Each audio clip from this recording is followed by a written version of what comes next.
One of the things that we needed was more meeting space. So the renovation has resulted in a lot more meeting space within the building. We also needed additional IT capability. We wanted staff to have the ability to move throughout the building in terms of the work that they do, and also to collaborate. Occupant comfort is always a goal, should always be a goal in any building, right? Sustainable or not.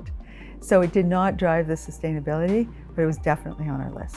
What we needed to do was change the way the OAA used its space. And so we did a study with an interior architectural design firm to look at what we could do to increase the number of workstations in the building and to allow for better flexibility. And we also tried to improve the transparency within the building itself so that one could see other activities going on. We use daylight sensors to help adjust the amount of electrical light being provided relative to how much free light we were getting from the sun. And we developed a theme of indirect lighting. The renovation was also trying to address membership needs.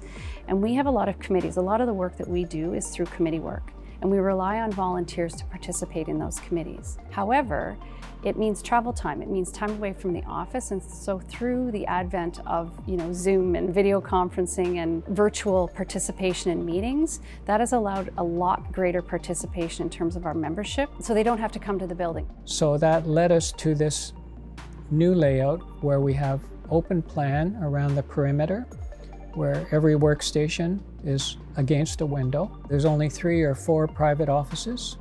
They're glazed so that you can see through them. And the meeting rooms, most of the smaller meeting rooms are arranged around the center atrium, and they have glazing so that you could see from one side of the building to the other. I worked with Eve Marshall, interior designer, to add furniture and pops of color in the building, and it has led to a much more pleasant interior experience.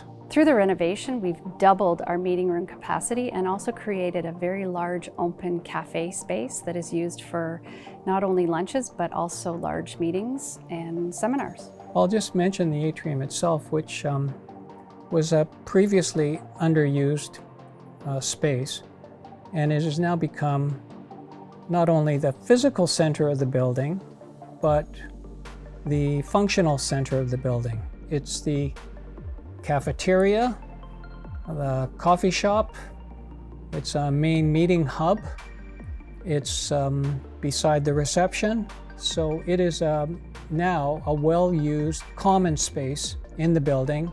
It's now a very pleasant place to have your lunch or to have a coffee, to drop in